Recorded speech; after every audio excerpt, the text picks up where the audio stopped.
Good morning, students. Welcome to the class of accountancy. We are studying chapter 15, provisions and reserves. And we have completed the reserve portion yesterday. And we studied about provision, which is a setting aside of profit for some future known liability, but amount is uncertain. And the reserves are set aside for the financial soundness of the business, for financial strength of the business, and for contingent expenses, if any, for any contingent liability to be arisen in future. Today we will study secret reserve. Secret reserve is a reserve, the existence and or the amount of which is not disclosed in the balance sheet. Secret reserve नाम से ही जाहिर है कि उसका नाम कहीं दिखेगा नहीं, वो secret रहेगा. It is also called hidden reserve. It can be said that there is a surplus of asset over liability and that the surplus is not disclosed or shown by the balance sheet. ऐसा हो सकता है कि asset की value ज्यादा हो मगर हम उसको शो ना करना चाहें. Such reserve are created by showing the assets at a lower amount and liabilities at a higher amount. तो secret reserve हम बना सकते हैं by increasing the value, by decreasing the value of asset in the balance sheet or by increasing the value of liability in the balance sheet. Creation of a secret reserve. Some of the ways in which secret reserve can come into existence are by charging excessive depreciation. हम ज्यादा depreciation charge करके secret reserve बना सकते हैं. By undervaluing the stock in trade and goodwill. By creating excessive provision for bad debts and other contingencies. By charging capital expenditure to P&L account. By showing a contingent liability as a real liability. By grouping free reserves as creditor. So कुछ नहीं है, कुल मिला के हम reserve को छुपा के रखना चाहते हैं, हम उसको बैलेंस शीट में शो नहीं करना चाहते. तो उसके कई तरीके हैं, क्योंकि देखिए रिजर्व लायबिलिटी साइड में आता है तो हम उसको छुपाने के लिए या तो असेट की वैल्यू कम कर दें तो रिजर्व हट जाएगा वहां से, या फिर हम किसी दूसरी लायबिलिटी को ज्यादा अमाउंट पे शो कर दें, या फिर हम किसी कंटीजेंट लायबिलिटी को एक्चुअल लायबिलिटी बना लें. तो ये कई तरीके इन्होंने बताए हैं सीक्रेट रिजर्व के. Advantages of a secret reserve. It increases the working capital of the concern and also strengthens its financial position. Secret reserve बनाने से हमारी working capital increase होती है और हमारी financial position अच्छी होती है. It enables the directors to tide over unfavorable time. हम unfavorable time में इसको काम में ले सकते हैं. As and when profit reduces, the directors can maintain the rate of dividend by utilizing it. तो इस तरह के reserve को director अपने dividend को equal बनाए रखने के लिए, stable बनाए रखने के लिए काम में ले सकते हैं. Heavy losses of an exceptional nature can be met without disclosing the fact in the published statement and without disturbing the normal business profits.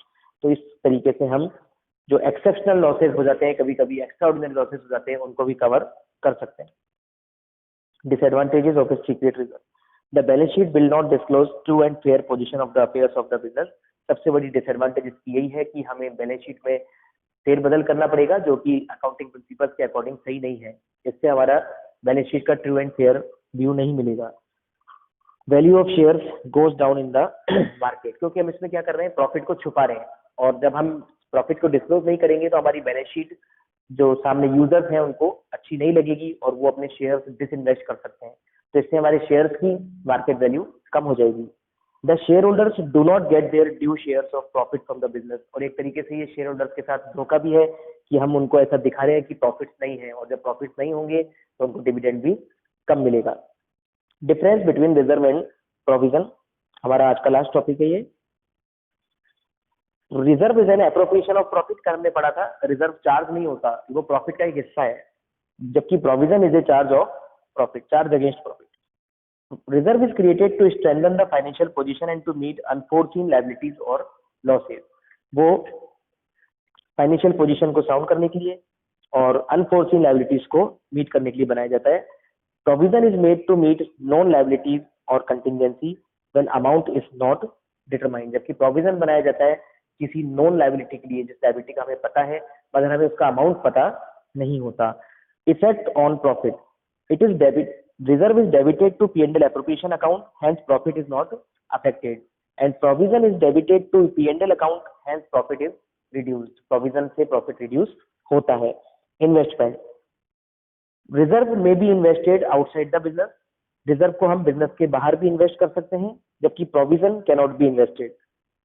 Reserve unutilized part can be distributed as dividend. It reduces divisible profit. जो reserve है वो profit का part है, उसको हम dividend distribution के काम में ले सकते हैं। Provision cannot be use for distribution of profit, it reduces net profit. जबकि जो प्रोविजन है उनसे हमारा नेट प्रॉफिट कम होता है, उसको हम डिविडेंड डिस्ट्रीब्यूशन के काम में नहीं ले सकते। Compulsion, it is created out of profit as a matter of prudence and due to legal requirement. हम प्रूडेंस कॉन्सेप्ट के अकॉर्डिंग या फिर कभी कभी लीगल रिक्वायरमेंट के कारण भी हम लोग रिजर्व बनाते हैं, जैसे कि debenture redemption reserve is a legal requirement. But जो प्रोविजंस है वो हम अकाउंटिंग प्रिंसिपल्स के अकॉर्डिंग बनाते हैं, प्रूडेंस उसकी कोई लीगल रिक्वायरमेंट नहीं होती। Presentation, a reserve is shown on the liability side of balance sheet. Reserve को हम लायबिलिटी साइड में शो करते हैं, रिजर्व और सरप्लस में, and provisions are shown either as a liability under the head current liability और as a deduction from the asset. जबकि जो प्रोविजन है उसको हम लायबिलिटी में भी दिखा सकते हैं और हम चाहें तो उसको असेट में से माइनस करके भी दिखा सकते हैं। जैसे कि आप लोगों ने देखा होगा प्रोविजन फॉर डाउटफुल डेट्स को हम डेटर्स में से माइनस करके दिखाते हैं बैलेंस शीट में, और हम चाहें तो उसको अलग से लायबिलिटी में भी दिखा सकते हैं। दोनों में से एक तरीका हम अपना सकते हैं। Illustration, which of the following should be a charge against profit and which should be a appropriation of profit? Provision for doubtful debts, क्योंकि प्रोविजन है ये चार्ज है। Provision for depreciation is a charge, but general reserve एक reserve है इसलिए वो क्या है, एप्रोप्रिएशन। सो आप लोगों को इस चैप्टर के कंप्लीट नोट्स बनाने हैं और अपना होमवर्क ग्रुप में पोस्ट करना है। Have a good day, thank you.